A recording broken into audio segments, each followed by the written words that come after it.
ये विरोध इस बार नहीं है। जब इस देश में मुगल आए जब भी राजपूतों ने विरोध करा, जब इस देश में अंग्रेज आए जब भी राजपूतों ने विरोध करा। राजपूत एक स्वाभिमानी कौम है, इस देश की हर जाति स्वाभिमानी कौम है। ये लड़ाई कोई इकट्ठा होके किसी को दबाने की नहीं है, ये स्वाभिमान को लड़ाई है, स्वाभिमान को उभारने की लड़ाई है, स्वाभिमान को बचाने की लड़ाई है। नमस्कार दोस्तों, मैं हूं कुलदीप पंडित और आप देख रहे हैं हिंद वायर। जैसा कि आपको पता है कि लोकसभा चुनाव का पहले चरण का जो मतदान था वो पूर्ण हो चुका है और ठाकुर जो राजपूत जाति के जो लोग हैं उनका विरोध पहले चरण में भी था। वहीं अब 26 तारीख को जो दूसरा चरण होना है वो पश्चिम से चली है हवा अब दूसरे चरण पर आ गई है। इस समय हमारे साथ हैं पूरन सिंह जी जो कि राष्ट्रीय अध्यक्ष हैं किसान मजदूर संघ के और राजपूत जाति के एक बहुत बड़े सम्मानित नेता भी हैं।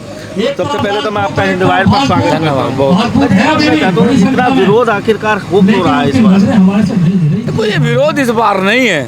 जब इस देश में मुगल आए जब भी राजपूतों ने विरोध करा, जब इस देश में अंग्रेज आए जब भी राजपूतों ने विरोध करा। राजपूत एक स्वाभिमानी कौम है, इस देश की हर जाति स्वाभिमानी कौम है। ये लड़ाई कोई इकट्ठा होके किसी को दबाने की नहीं है, ये स्वाभिमान को लड़ाई है, स्वाभिमान को उभारने की लड़ाई है, स्वाभिमान को बचाने की लड़ाई है। और ये भारतीय जनता पार्टी के जो सांसद बड़बोले सांसद जो बार बार जातियों को गाली देने का काम कर रहे हैं, ये उनके खिलाफ एक मुहिम है, ये जनसैलाब उनके खिलाफ। इस लोकसभा चुनाव में पश्चिम में कितनी सीटों पर आप असर डाल सकते हैं राजपूत समाज के जो हमारे भाई हैं? देखो मैं एक बात बताऊं, 543 लोकसभा हैं, सारियों पर डाल लेंगे प्रभाव, सारियों पर डाल लेंगे।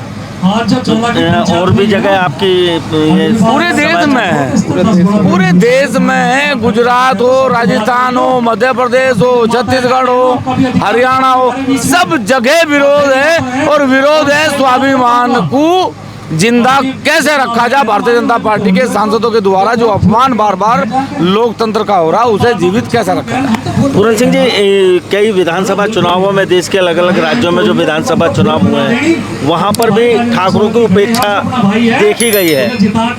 जो सीएम पद के लोग थे जैसे शिवराज सिंह चौहान है या वसुंधरा राजे हैं, ऐसा जो होता रहा है अनदेखी करी जाती रही है राजपूत जाति की।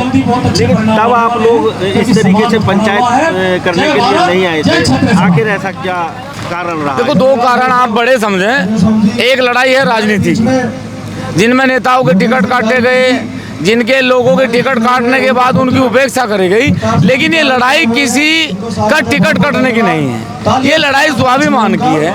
और हम समझते हैं कि स्वाभिमान की लड़ाई को हम लोगों को समझना चाहिए। इस लड़ाई को हमें समझना चाहिए कि ये लड़ाई किसी को हराने जिताने की नहीं है, ये स्वाभिमान की लड़ाई है। और स्वाभिमान को जिंदा रखने के लिए हम हमेशा लड़ते रहेंगे। ये जो आपकी जाति है, ये जितना भी समाज में दबा कुचला वर्ग होता था, जो पूर्व के हम इतिहास देखें, वो जो भी दबा कुचला जो तबका होता था उसके उत्थान के लिए कार्य करता था। पिछले कई वर्षों से हमारे यूपी में ही हाथरस कांड हुआ, उन्नाव कांड हुआ और बहुत जगह आप मणिपुर को भी देख लीजिए, मणिपुर में भी कांड हुआ है जो बहुत जघन्य अपराध हुआ है।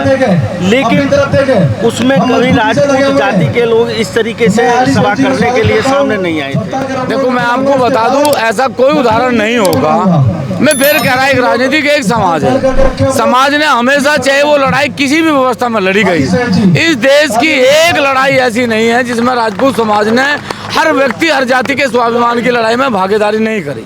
देखो हमने नहीं पूछा मोदी जी की जाति क्या है, हमने नहीं पूछा कि अमित शाह की जाति क्या है, हमने नहीं पूछा शिवराज सिंह चौहान की जाति क्या है। हमने हमेशा राष्ट्रवाद के नाम पे वोट दिया, हमेशा राष्ट्रवाद को जिंदा रखने के लिए वोट करा। लेकिन वही राष्ट्रवाद के नाम पे वोट लेकर हमारी बेटियों को, हमारी माताओं को, बहनों को गाली देवें और फिर भी राजपूत समाज इकट्ठा ना हो, तो मैं फिर समझता हूँ कि फिर हमारा कोई वजूद इस देश में नहीं बचेगा। ये जो लड़ाई शुरू हुई है पश्चिम से, कहाँ तक जाएगी? पूरे देश में, कश्मीर से कन्याकुमारी तक, अटक से कटक तक। कश्मीर से कन्याकुमारी तक, यानी कि ये लड़ाई अभी शांत होने वाली नहीं है। देश के अलग अलग राज्यों में जहां पर भी लोकसभा चुनाव है, वहीं पर राजपूत समाज के लोग अपने मान सम्मान और स्वाभिमान की लड़ाई लड़ रहे हैं। अन्य समाज के लोगों के साथ भी ये लोग रहे हैं। ये थे पूरन सिंह जी, जो कि राष्ट्रीय अध्यक्ष थे किसान मजदूर संघ के और राजपूत जाति के बहुत बड़े नेता थे। मुजफ्फरनगर में भी हमें मिले थे, सहारनपुर में भी मिले थे। पूरे प्रदेश में जहाँ जहाँ जिस देश में चुनाव हो रहा है, उसी हिसाब से ये अपनी जाति के लोगों को साधने के लिए जगह जगह पर जा रहे हैं। हम इस समय थे नोएडा गौतम बुद्ध नगर की सीट पर। इस खबर में सिर्फ इतना ही, आगे फिर आपसे मुलाकात होती है। जय हिंद, जय भारत।